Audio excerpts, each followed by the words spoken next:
నా ఆరోగ్యం సంపాదించాలి, నేను పేరు సంపాదించాలి అని చెప్పేసి పరుగులు పెడతా ఉంటాడు. ఆగిపోతుంది.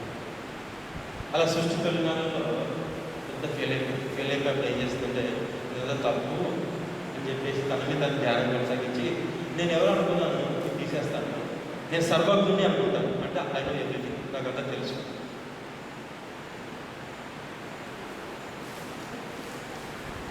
ఎప్పుడైతే నాకంతా తెలుసు అనుకున్నదో ఈ ప్రకంపనాలన్నీ కూడా తగ్గిపోయాయి. నాకేదో పెద్ద డబ్బులు అనుకుని నేను పరిగెడతా ఉంటాను. పెద్ద గోల్డ్ డబ్బులు అంటే నేను ఫస్ట్ మనిషి తెలుసు, చాలా ఆస్తున్నాను పరుగులేలా అని చెప్పేసి తన ప్రకంపనలు పూర్తిగా తగ్గిపోయాయి. ఎప్పుడైతే నా ప్రకంపనలు పూర్తిగా తగ్గిపోయినాయో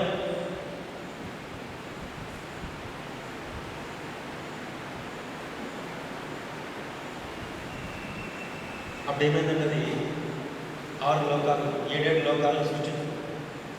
7 లోకాల్లో తన జ్ఞానాన్ని అంతా కూడా వెదజల్లబడుతూ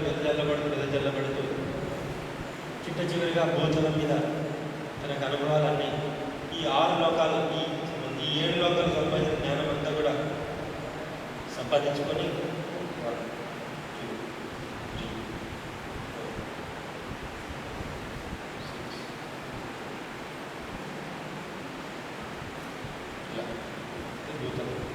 భూతలం ఇది కూడా సర్వజ్ఞుడు అంటున్నాడు కాబట్టి ఇందులో ఇదంతా జ్ఞానం కూడా పెట్టుకొని ఇక్కడ భూమి ఈ భూమి మీదకి వచ్చినప్పుడు మనం అంతా సృష్టించబడ్డాం. వాటి పేరే మనం ఖనిజ సామ్రాజ్యం అని, వృక్ష సామ్రాజ్యం అని, జంతు సామ్రాజ్యం, మానవ సామ్రాజ్యం, అనేక వేల కోట్ల గెలాక్సీలని, గ్రహాలని, నక్షత్రాలని, ఇలా అంతా బ్రహ్మాండం అంతా కూడా ఇక్కడ భూమి మీద పైన మరి ఇవన్నీ ఉన్నప్పటికీ మరి మనిషి అది దుఃఖపడుతున్నాం. అంటే ఇదంతా మనం నేను ఈ కనీసం సామ్రాజ్యం వేరు అని చెప్పేసి విచ్చలవిడిగా మనం జరుగుతాం. అంటే మనిషి చేసినటువంటి పొరపాటు విచ్చలవిడిగా నేను వృక్షం వేరు జరిపేసి విచ్చలవిడి నేను జంతువులు వేరే అంటే మామూలు కోటి దాన్ని మన ఇంట్లో మన భర్తని ఆగే విధించడమే ఇలా ఈ మనసం ఎందుకంటే ఏకత్వం రావాలంటే మనకు సర్వజ్ఞ కంటే ముందే ఉందంటే మహాపరిశుద్ధం విరాజిల్లు. ఎప్పుడైతే మీరు మహాపరిశుద్ధంలో విరాజిల్లుతారో అప్పుడు ఏమవుతుంటే నేను సర్వజ్ఞుడిని అంతా నేనే అంత అహం బ్రహ్మాస్మి తత్వం తెలుస్తుంది. అప్పుడు ఆటోమేటిక్ మనిషి అంత వస్తుంది. ఇదంతా మీకు ఒకరోజు ధ్యానంగా రాకపోవచ్చు, కానీ ఒక 2 నిమిషాల్లో ఎవరు అన్నారు బాగా మనిషి అంత వచ్చింది. అందుకే ధ్యానం అంటేనే సర్వస్వాన్ని తెలుసుకోవాలి. ఎవరైతే సర్వస్వాన్ని తెలుసుకోరో అప్పుడు ఏం జరిగితే ఒక లక్ష్యంతో బయలుదేరాలి. ఏ లక్ష్యం? నెక్స్ట్ స్టెప్ నేను సర్వజ్ఞుడిని, నాకు అంతా తెలుసు. చాలామంది ఏమైందంటే నాకు అంత తెలిసింది అహంకారం అనుకున్నారు. అదే సత్యం.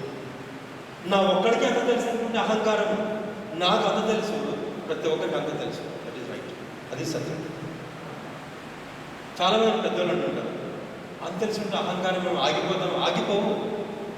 అంత సంపాదించుకున్నాడు ఎలా అయితే డబ్బులు ఎలా సెలబ్రేట్ చేసుకుంటాడో సర్వశక్తి సర్వజ్ఞానాన్ని ఎప్పుడైతే స్వయంలో నిక్షిప్తమై ఉన్నాయి జన్మదానం తెలుసుకున్న మంచి ఈ భూమండలం మీద పండుగ సెలబ్రేషన్ చేస్తుంది. ఏంటంటే సంబరం చేస్తాం, సెలబ్రేషన్.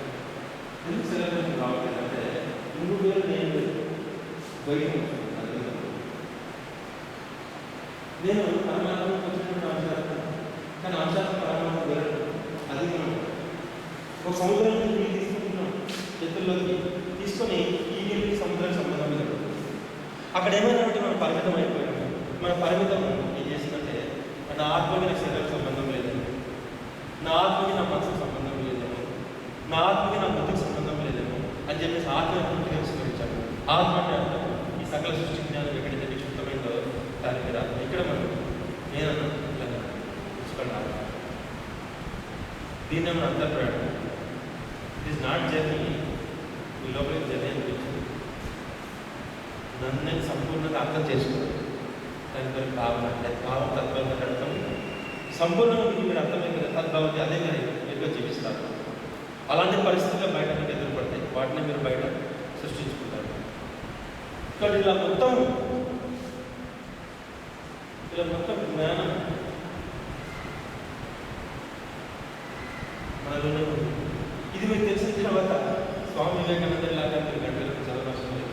ఆయన ఏ విధంగా ఒక పుస్తకం చూస్తే ఎలా కనిపిస్తుంది. ఇప్పుడు కూడా ఆధునిక శాస్త్రవేత్తలు ఈ జ్ఞానాన్ని శాస్త్రీయంగా పరిశీలిస్తారు. నేను మీ అందరికి చేయిస్తాను, మీ అందరికి అనిపిస్తాను.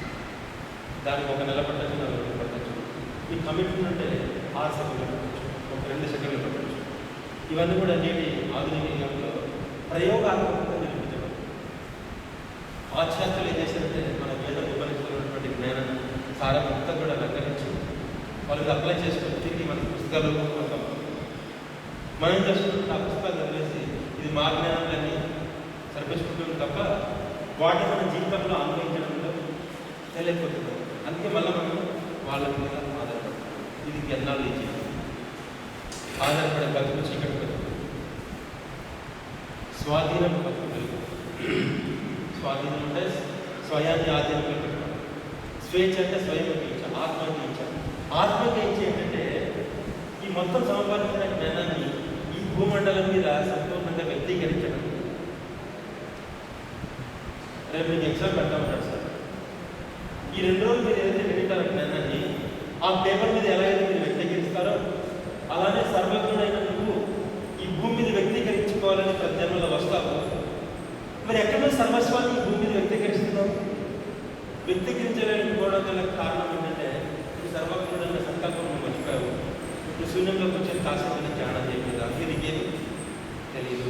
చేయాల్సింది చేస్తే రావాల్సిన ఆటోమేటిక్గా వస్తుంది. చేయాల్సి చేయలేదు, రావాల్సిన. బట్ ఆత్మకు అన్ని తెలిసినప్పుడు కూడా ఎందుకు ఈ శరీరాన్ని సృష్టించుకున్నది, ఈ మనసును ఎందుకు సృష్టించుకుంది, ఈ బుద్ధిని ఎందుకు సృష్టించుకుందంటే ఆత్మ తనకు తానుగా అన్నింటిని వ్యక్తీకరించలేదు. ఎందుకంటే పైన కేవలం ఆత్మగా ఉంది, ఎనర్జీ సర్వజ్ఞుడుగా ఉంది. ఈ శరీరం ద్వారా సంకల్పించుకొని మనసులో సంకల్పించుకొని ఏంటంటే సంకల్పం అంటే నాకు కావాలని కాదు, నాకు ఉంది, ఈ క్షణమే ఉంది. ఈ క్షణం ఉందనుకున్నప్పుడు నువ్వు నాకు ఫలానా పని చేస్తే నాకు వస్తుంది, ఆ టైంలో వస్తుంది, ఈ సంఘటన తీరితే వస్తుంది. ఎంత పక్కన నువ్వు సర్వజ్ఞుడు కాబట్టి ఈ జ్ఞానం సంకల్పించాలి. నాకు ఉంది అంతే. సపోజ్ మనకు ఆరోగ్యం కావాలనుకోండి, నా ఆరోగ్యం ఉంటుంది, నాకు ఆరోగ్యం కావాలి, డాక్టర్, యోగా, సాధన, బట్ ఇలా మొత్తం మనం జ్ఞానాన్ని భూమి మీద వ్యక్తీకరించుకోవాలని ఈ మైండ్ని క్రియేట్ చేస్తుంది. మనసులో కోరుకోవాలి. బుద్ధి మరి ఎందుకు సృష్టిస్తుంది? బుద్ధి అంటే కోరిన ప్రతి కోరికల లక్ష్యాన్ని లేదంటే నీ సర్వస్వాన్ని వ్యక్తీకరించుకోవడానికి నువ్వు బాహ్య పరిస్థితుల మీద ఆధారపడదు. నువ్వు స్వయం నీ శరణగా ఉంటుంది, దాన్ని వేడుకో. అంతరంగంలో ఉన్న ఆ దైవాన్ని వేడుకో. అంటే మనం కేవలం గుడ్లో పెట్టుకుంటున్నాం, అంతరంగంలో దైవాన్ని పెట్టుకోవట్లేదు. ఇక్కడ లేని బయట రాదు. అందుకే ఈర్ష, ద్వేషం, పగ, ప్రతీకారం, రోగం, చావు, ముసలితనం, శక్తిహీనం, నిర్వీర్యమైన భావనలు, వికల్పాలు, వీటన్నిటి కారణము దైవం సర్వాంతర్యాన్ని సర్వంలో అంతరంగం ఉన్నవాడని నీ అంతరంగాలు ఎప్పుడు దర్శించలేదు. మనిషిని తప్పులు చేస్తూ అన్నీ కావాలి, వస్తున్నాయి, వాడి షుగర్ నరకం, మంచి భోజనం తినలేకపోతుంది నరకం, దహన స్థితి నీళ్ళు తాగలేకపోవడం నరకం, చేయాలని పని చేయలేకపోవడం నరకం. ఎందుకంటే అందరూ మనం అంతర్యాన్ని విస్మరించాం, దైవాన్ని మనం విస్మరించాం. ఎవరైతే దాన్ని పూర్తిగా తెలుసుకున్నారో ఆ మానవుడే దైవం. ఇంకా చెప్పాలంటే మేము సాక్షాత్ పరమాత్మలైన ఈ భూతల మీద మానవత్వాన్ని వ్యక్తీకరించుకోవచ్చు. అందుకే ఏమంటారంటే మానవ సేవయే మాధవ సేవ. ఏంటి మానవ సేవ? మాధవ అంటే అందరితో మిత్రత్వం మన మొదటి లక్ష్యం, ఆధారపడిన తత్వం మన యొక్క మొదటి లక్ష్యం. ఎందుకంటే మనము చాలా విరాజులు, ఎంతో ప్రత్యేకంగా విరాజిల్లా. ఎందుకు మనం అందరం ప్రత్యేకంగా ఏకైకంగా సృష్టించబడ్డామంటే ఈ సర్వకుడికి సర్వస్వం అందించాలని. సర్వస్వం అందించాలంటే నేను నాలాగా ఉండకూడదు, నీలాగా ఉండకూడదు, ఎవరెవరిలాగా ఉండకూడదు. అందరూ ఒక పని చేస్తే ఈ సర్వస్వాన్ని మనం సంపూర్ణంగా వ్యక్తీకరించాలి. అందుకని మనం డివైడ్ చేసుకున్నాం, నువ్వు తీసుకొని చెప్పేసి మనమే పంచుకోబెట్టాము. అది స్వయం ఇచ్చా. స్వేచ్ఛ పేరు చాలా విచ్చలవిడితనంగా బతికేస్తున్నారు. నన్ను ఎవరి పైన కంట్రోల్ చేయట్లేదంటే నేను సర్వజ్ఞుడు అంటే ఏమైనా చేసుకోవచ్చు అని చెప్పేసి విచ్చలవిడితనం చేస్తున్నాను. విచ్చలవిడితనం కాదు స్వేచ్ఛ అంటే స్వయంగా ఇచ్చా. ఏంటంటే స్వయంగా ఇచ్చా అంటే అర్థం, నేను ఒక పని చేస్తే దాన్ని నువ్వు నాలాగే చేయొద్దు, నువ్వు ప్రత్యేకంగా చేయి. దాని పేరు సృజనాత్మకత. సృజనాత్మకతని, శక్తిని, జ్ఞానాన్ని, సర్వస్వాన్ని పునికి పుచ్చుకున్నటువంటి సాక్షాత్ పరమాత్మని భూతల మీద మానవత్వంతో వ్యక్తీకరించాలి. అందుకే శరీరం కావాలని అనుకుంటాను. అది కూడా తెచ్చుకున్నంత జ్ఞానం కాదు, ఎంతది నువ్వు అనుభవిస్తావో పంచేంద్రియాల ద్వారా. దాని జ్ఞానం అనుభవమే జ్ఞానం. అలా పుస్తకాల జ్ఞానంలో చదివి వదిలేసిన వాళ్ళంతా కూడా ఇవాళ ఇక్కడే మణిపూర్ చక్రంలో ఉంటారు. సహస్రస్థితికి వెళ్ళదు. నేను భగవద్గీత శ్లోకాలకు వర్ణిస్తాను. అహం బ్రహ్మాస్మి అర్థం చెప్తాను. నువ్వు నేను ఒకటే వికల్పంలో జీవించలేకపోతే నీ మీద ఆధారపడుతూ నేను జీవిస్తే అహం బ్రహ్మాస్మి అర్థం లేదు, అర్థం పైగా. అందుకే మీరు ఇంతవరకు ఎన్నో పదవులు సంపాదించవచ్చు, ఎంతో డబ్బు సంపాదించవచ్చు, ఎంతో కీర్తి ప్రతిష్టలు ఉండవచ్చు. కానీ ఎప్పుడైతే నీ సర్వాత్మన ఆత్మతో లింక్ చేయకుండా సంపాదిస్తే అదంతా నీకు సంబంధించింది కాదు.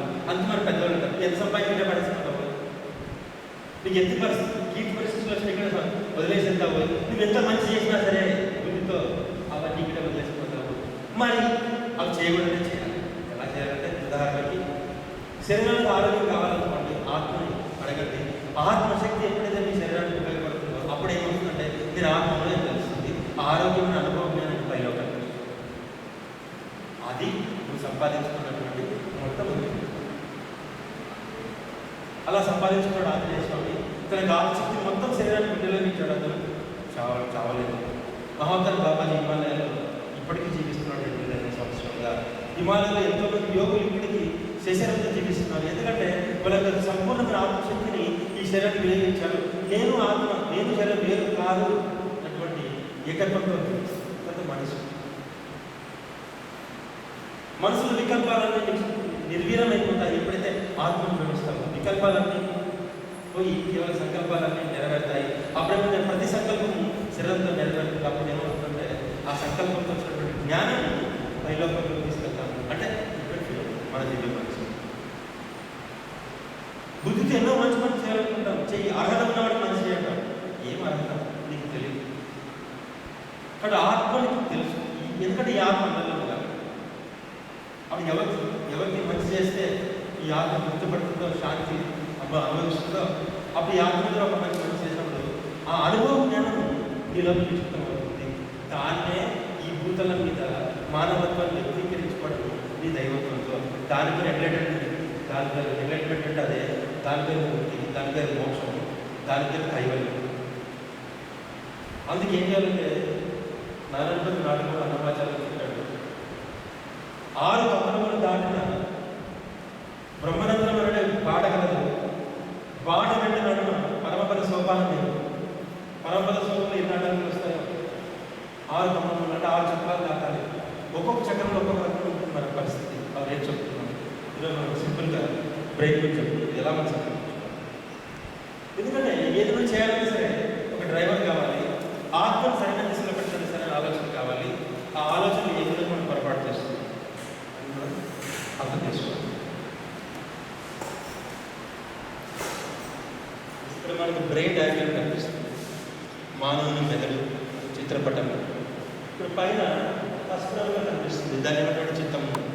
ఇంగ్లీష్లో దాన్ని లాజికల్ బ్రెయిన్. కొన్ని పదాలు ఇంగ్లీష్లో వాడితేనే బాగుంటుంది. ఎందుకంటే మనం అలా అలవాటు పడుతున్నాం. భాష కాదు కదా, అర్థం చేసుకుంటే తప్ప. లాజిక్ అంటే ఎట్లా దీని కారణం ఇదే. దీన్ని మనం మూలాధార మూలాధార అదే కాదు, ఇది మూల ఆధారం ఇలా.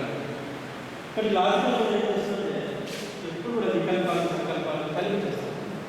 నవలో ఎట్లా అవుతుంది, ఏమని చేయాలి,